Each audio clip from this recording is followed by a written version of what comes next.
All right, hey, what's up, everybody? Mike Lindsley back with you for an ML Sports Take, brought to you by our great friends at Empower Federal Credit Union, Welch and Company Jewelers, and the Vince Aguirre Consulting Group. Same old Yankees. I mean, they lose Game 3 to Tampa. Masahiro Tanaka basically has nothing. Their starting pitching is completely obliterated, which means that the bullpen is taxed. Stop me if you've heard this before.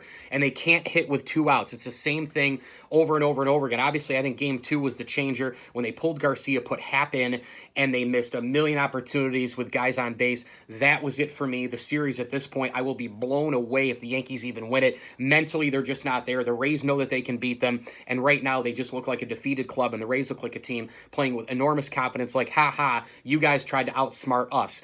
The Rays are analytical. The Yankees are as analytical, but there has to still be balance. Remember, the front office of the Rays still lets Kevin Cash manage, and another big part of it, too, is that you have a situation with the Tampa Bay Rays. Despite the fact that they hit home runs left and right, Meadows can hit them out, G-Man Choi can hit them out, Kiermaier hit one out last night. Even though they hit home runs, and that was a big part of this series, if you keep the Rays out of the ballpark and you're the Yankees because of what happened this season, you have a very, very good chance to win. However, the difference is Tampa Bay also balances those home runs with huge hits, 2-out hits, line drives up the middle. On occasion, they do different things that go against the analytics. The Yankees, they do a little of that, but man, that was so analytical the other night, you can't even still process it, that they preordained Jay Happ to come in to face all those lefties against Tampa when the youngster Garcia was the youngest Yankee to make his to make a postseason debut, and he gave up an early home run, but it wasn't like he was imploding. He was totally fine, and now you look at it, you've already used Garcia, you used Happ, and if you even get to a Game 5, you have to have Garrett Cole pitch on short rest, which he's never done before. I'd still go with him, obviously, than anybody else. And now you're going to try to go with Jordan Montgomery in Game 4. Hello? All of it is just rolling into each other. And oh, by the way, I said to a million people before this playoff started, the Yankees are at a disadvantage in these playoffs because they don't, as usual, have enough starting pitching, and you're playing every single day. So that is A, and then B, to add on top of that, you pulled Garcia and used 2 starters in one game before you taxed the bullpen even more. The Yankees tried to get too cute. They were too analytical, and then last night, early in the beginning, I got in a little Twitter war with a million people, obviously, last night and this morning. I'm so exhausted from Twitter, I could puke. And, people are trying to get at me with, it's only the starting pitching that is the big, big problem. Listen, I would agree that that's the number one problem every single year. The Yankees have not had enough pitching. Go figure, this year they go get the ace in Garrett Cole, and the rest of the staff completely falls apart. But you cannot ignore that it's about 60-40. It's not 90-10. It's not 80-10. The Yankees are not hitting with 2 outs. They're not delivering the clutch 2-out hit. Judge overall is struggling. I know he's been hitting home runs, but again, he strikes out all the time. Where's that clutch 2-out hit from Aaron Judge a couple of years ago in the postseason? We haven't seen it. DJ LeMahieu struggling. Voit is struggling. Sanchez is a complete disaster. Look at last night's game early in that one. Every single time the Yankees have bases loaded, 2 on, 2 out, 2 on, 1 out, bases loaded, 1 out. Maybe they start with a walk or a base hit. They can't seem to get the huge hit in that inning. The Rays then get out of it, and then immediately the Rays score off Yankee pitching. It's happened time and time again.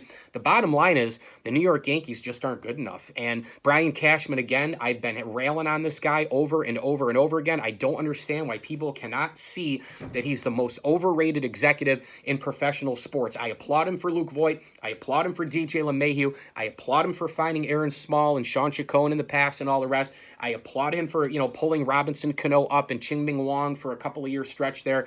I applaud him for those. But for every single DJ LeMahieu, for every Luke Voit, I can give you Jacoby Ellsbury. I can give you Sonny Gray. I can give you James Paxton. I can give you Carl Pavano. I can give you Jarrett Wright. I can give you a too-old Randy Johnson. I can give you Kei Agawa. I can give you a million different instances where Brian Cashman has been brutal. I can give you a 3-for-1 where Cashman has failed. Has he kept the team up at the top on occasion with not a lot to work with, despite the huge payroll that basically was kind of wasted money? Sure, but for the most part, I can give you 3-for-1 on Cashman blunders to any good to great moves. It's a fact. It's not even my opinion. It's a fact. It's just a matter of people understanding more that this guy is wildly overrated. And again, here we are. It's been a 10, 11-year stretch where the Yankees have not had enough pitching. The Yankees can't hit with 2 outs and get that clutch hit. And because the starting pitching is brutal and they don't have enough of it, whether it's been the missing ace, now having the ace, and everything else falling apart, and the bullpen now getting taxed,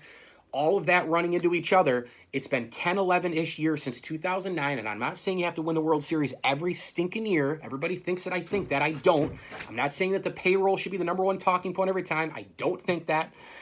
I'm telling you right now that this formula, this roster construction, how he has built this team is not built to win a championship. It is not built to win a pennant. They haven't even gotten to the World Series since 2009. Forget about winning one. This team's knocked on the door in the ALCS. You can yell and scream about the Astros. You can yell and scream about any of it.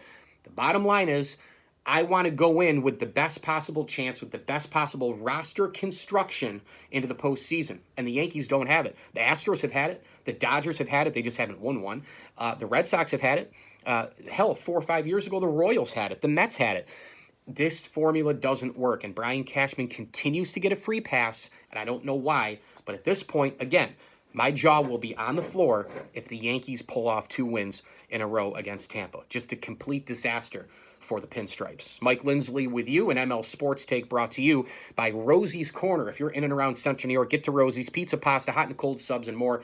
And as you watch this, tomorrow is Fish Friday. Pick up your fish sandwich or your entree with your mac and cheese or coleslaw and fries. We're also supported by our great friends at Bryant and Stratton College, Camillus Golf Club, Ryan W. Hanlon of Howard Hanna Real Estate, and Ken's Auto Detailing. Thanks for watching all over the major platforms. Download, subscribe to my podcast called the ML Sports Platter, where you get your podcast on your smartphone device. 5-star reviews and feedback are appreciated. And as I always tell you, enjoy the games.